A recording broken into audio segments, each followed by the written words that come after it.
아버지 이상철의 입에서 그날 내 파혼 뒤에 내가 무슨 일을 겪었는지 너는 끝내 모르고 살 뻔했다라는 말이 나오는 순간부터 이 집안의 시간이 뒤늦게 무너져 내리기 시작했는데요.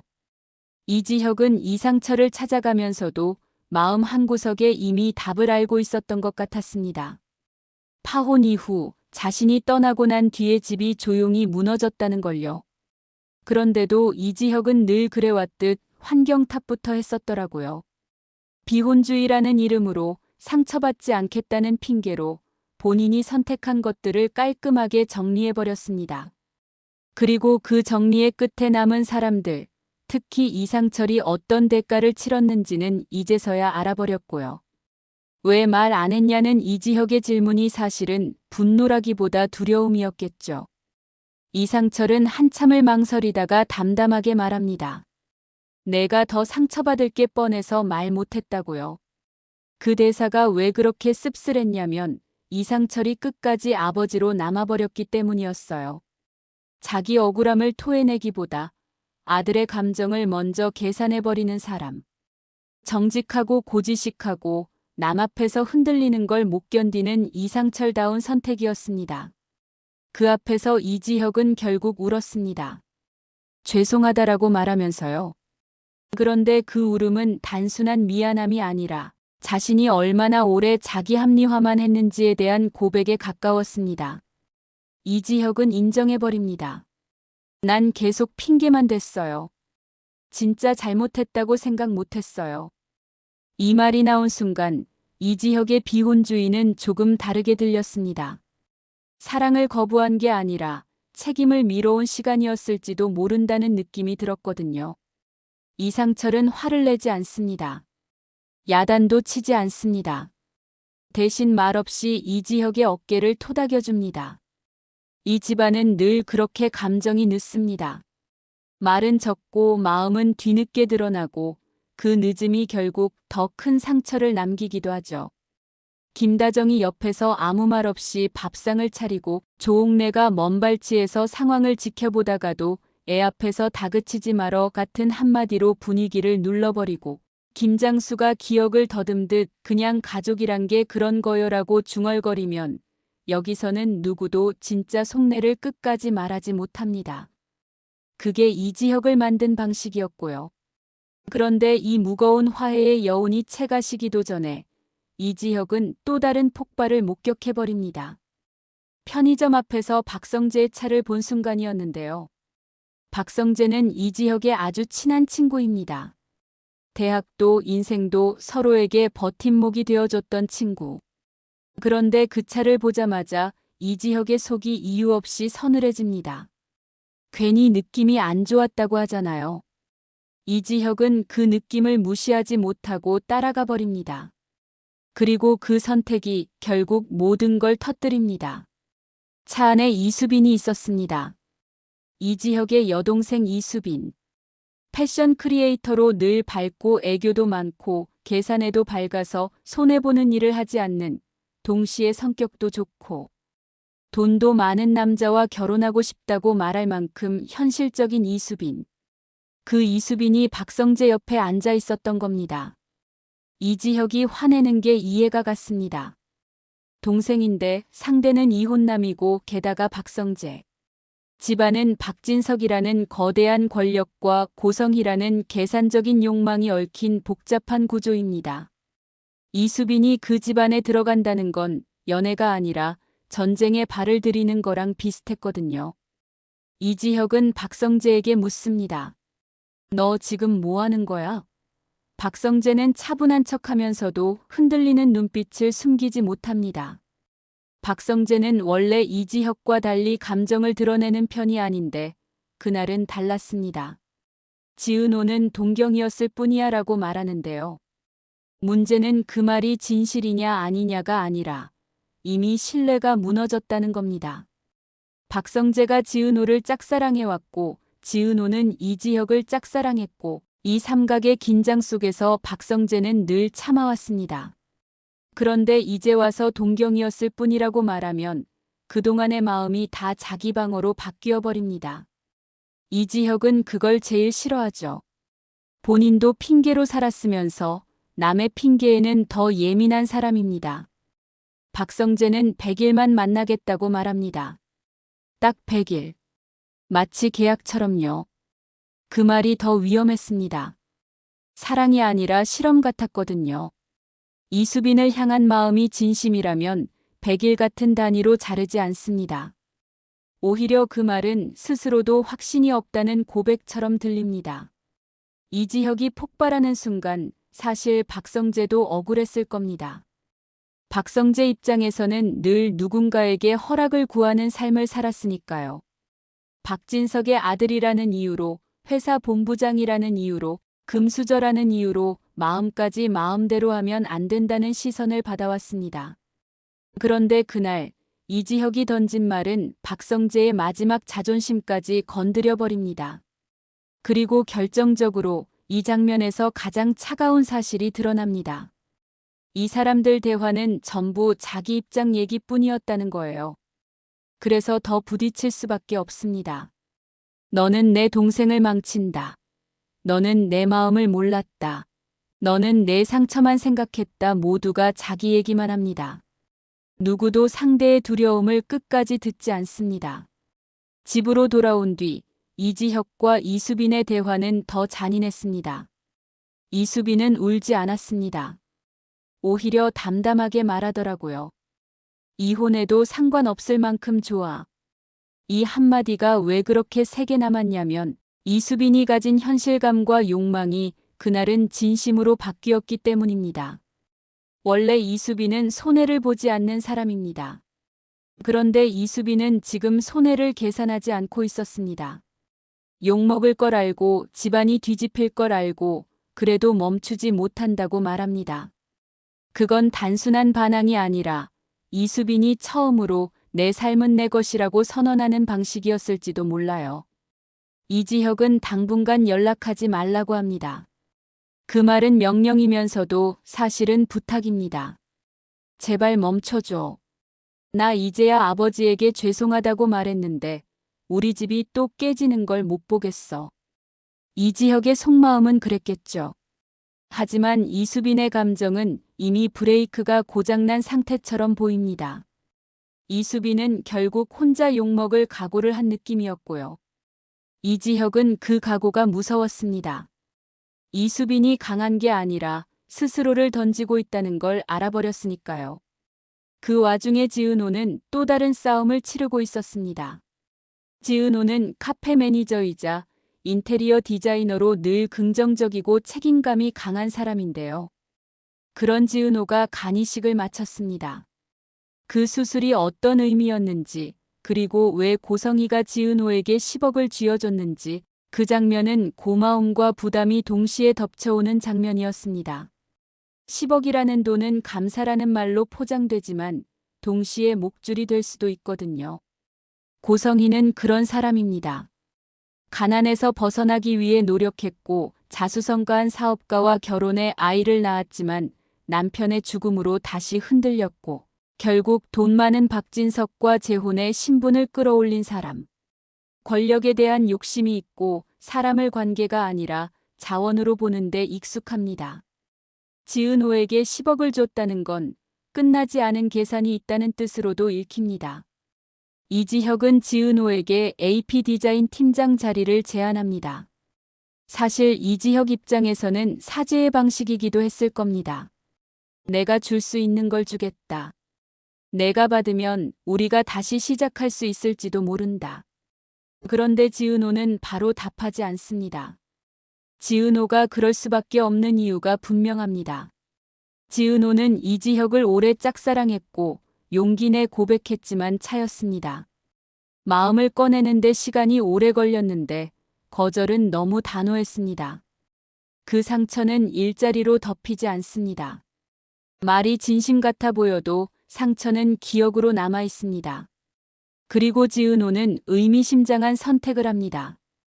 이지혁이 아니라 이상철에게 연락을 남깁니다.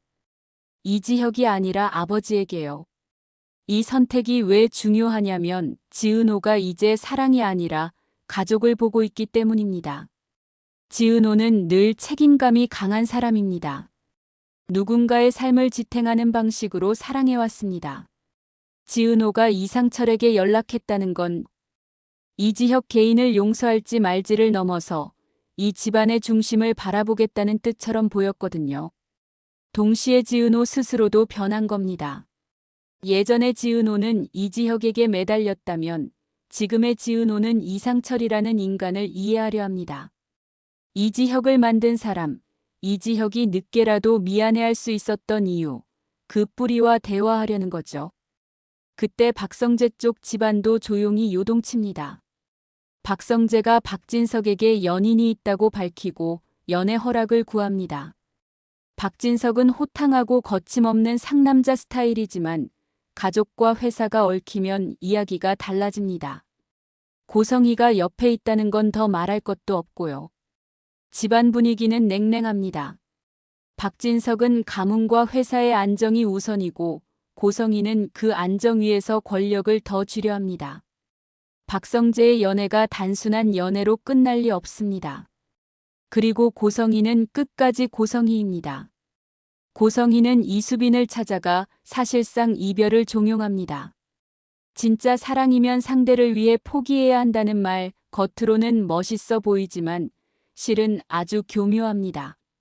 포기라는 칼을 쥐어주고 피를 묻히는 사람은 늘 상대방이 되게 만들거든요. 선택의 책임을 이수빈에게 떠넘기는 방식입니다. 고성희는 자신이 직접 악역이 되기보다 상대가 스스로 무너지게 만드는 쪽을 택합니다. 권력 욕심이 있는 사람들은 대개 그렇게 말하죠. 너를 위해서야. 그런데 결국 남는 건 고성희에게 유리한 판입니다. 이수빈은 그 말을 들으면서도 흔들리지만 동시에 더 단단해집니다. 왜냐하면 이수빈은 평생 누군가의 기준 안에서 좋은 딸, 예쁜 막내, 영리한 여동생으로 살았으니까요. 그런데 고성희 앞에서는 그 모든 틀이 필요 없었습니다. 오히려 고성희가 던진 말이 이수빈에게 확신을 줬을 수도 있어요. 아, 이건 진짜 전쟁이구나. 내가 도망치면 평생 도망치겠구나. 후반부, 이지혁은 결국 지은호에게 가장 솔직한 고백을 합니다. 여기서 이지혁은 변명하지 않습니다. 오히려 자신의 추한 부분을 그대로 꺼냅니다. 결혼을 결심했을 때도 조건부터 봤다고요. 지은호가 다른 남자를 좋아하는 걸 알면서도 모른 척했다고요. 그리고 정말 돈만 받던 것이라고 말합니다. 이지혁은 잘생기고 일도 잘하는 사람이지만 그 능력은 때로 삶을 효율로만 판단하는 버릇으로 이어집니다. 사랑도 관계도 상처도 본인에게 유리한 방식으로 정리하려 했습니다. 그게 이지혁의 가장 큰 죄였고요. 그런데 고백의 끝에서 이지혁은 더 위험한 말을 합니다. 그래도 널 포기 못하겠다. 이 말은 로맨틱하게 들리지만 사실은 집착과 회복 욕망 사이의 경계선에 있습니다. 지은호는 그걸 알아차립니다. 그래서 양심 없다고 말합니다. 그 말은 단순히 화가 난 게 아니라 너 지금도 너 중심이야 라는 경고입니다. 하지만 지은호도 사람입니다. 지은호는 완전히 돌아서지 못합니다. 지은호는 이지혁을 좋아했고 그 마음으로 가족을 버텼고 본인의 삶까지 버텼습니다. 사랑이 단칼에 정리되지 않는다는 걸 지은호는 누구보다 잘 알고 있습니다. 여기서 이야기가 끝나지 않는 이유는 하나입니다. 지금까지 터진 건 겉으로 드러난 감정뿐이고 진짜 비밀은 아직 남아있기 때문입니다. 지은호가 받은 10억은 단순한 감사금인지 아니면 더 큰 거래의 일부인지 아직 확실하지 않습니다. 지은호의 엄마 정순이는 식당을 운영하며 지은호에게 의지하고 있고 지은호의 남동생 지강호는 욕심은 많지만 노력하지 않으며 누나에 대한 자격지심을 품고 있습니다. 이런 집안에 10억이 들어오면 평온할 수가 없습니다. 지강호는 그 돈을 기회로 볼 가능성이 큽니다. 누나는 늘 착한 척만 해. 이번엔 나도 좀 살아야지 같은 말로요. 정순이는 마음이 약해 흔들릴 수 있고 지은호는 그 흔들림을 혼자 막으려다 또 자신을 희생할 수 있습니다. 지은호가 책임감이 강한 만큼 스스로를 더 소모할 위험이 있습니다. 그리고 박영나 고성희의 딸이자 박성재의 배다른 동생인 박영란은 조용히 존재감을 키웁니다. 대학원생이자 화가인 박영란은 우아하고 차분하지만 어릴 때부터 고성희의 손길 안에서만 자랐습니다. 박영란은 엄마 고성희가 움직일 때마다 이유를 모른 채 방향만 따라가 왔을 가능성이 큽니다. 그런데 간이식과 10억이 박영란과 연결된 일이라면 박영란은 죄책감과 안도감 사이에서 갈라질 겁니다. 본인이 살아남기 위해 누군가의 삶이 흔들렸다는 걸 알게 되는 순간 박영란은 조용히 터지는 타입입니다. 말없이 그러나 돌이킬 수 없게요. 또 한 사람, 이지환도 변수입니다. 이지환은 이지혁의 남동생으로 박영란의 운전기사 겸 보디가드입니다.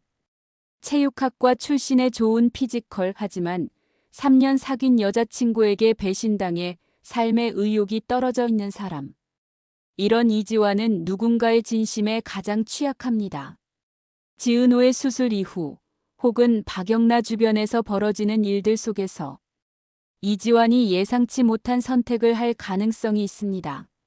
누군가를 지키겠다는 이유로 혹은 본인의 공허를 채우겠다는 이유로요. 이지환이 움직이면 이지혁 집안과 박진석 집안이 더 직접적으로 부딪힐 수 있습니다. 결국 지금의 핵심은 단순합니다. 이지혁은 아버지 이상철에게서 겨우 용서를 받았지만 그 용서를 지킬 자격을 증명해야 하는 싸움이 시작됐고요. 박성재는 이지혁과의 우정, 이수빈과의 관계, 그리고 지은호를 향해 남아있을지도 모르는 감정 사이에서 이미 균열이 생겼습니다. 이수빈은 이혼해도 상관없을 만큼 좋아라고 말하며 스스로 전쟁터로 걸어 들어갔고 고성희는 그 전쟁터를 더 뜨겁게 만들 준비를 끝냈습니다. 지은호는 10억이라는 돈과 간이식의 대가를 짊어진 채 이지혁이 아니라 이상철을 선택하면서 관계의 축을 바꿔버렸습니다. 그리고 마지막으로 가장 불안한 질문이 남습니다. 이지혁이 지은호에게 했던 고백, 정말 돈만 받던 것이라는 말. 그게 끝일까요? 아니면 이지혁이 아직 말하지 않은 조건이 더 있을까요? 이지혁이 정말로 변하려는 건지 아니면 잃기 싫어서 잠시 무릎 꿇는 건지 지은호는 지금 그 경계 위에 서 있습니다. 지은호가 완전히 돌아서지 못한 이유는 사랑 때문이기도 하지만 어쩌면 본인이 지켜야 할 사람들 때문에 더 쉽게 떠날 수 없는 걸지도 모릅니다. 정순이와 지강호, 그리고 본인의 삶까지요. 다음 전개는 여기서 갈립니다. 지은호가 이상철과 직접 마주하는 순간 이상철이 숨겨왔던 그날 이후의 일이 더 구체적으로 드러날 수 있습니다.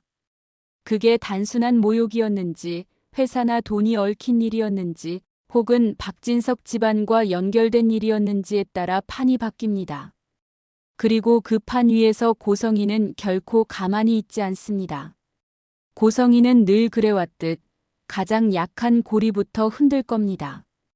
이수빈, 지강호, 정순이 혹은 말이 없는 김다정 같은 사람들요. 결국 시청자가 놓칠 수 없는 건 한 가지입니다. 이 집안 사람들은 사랑을 말로 하지 못합니다. 대신 늦게 울고 늦게 붙잡고 늦게 후회합니다. 그런데 이번엔 그 늦음이 누군가를 살릴지 아니면 정말로 다 무너뜨릴지 이제 선택의 시간이 다가오고 있습니다.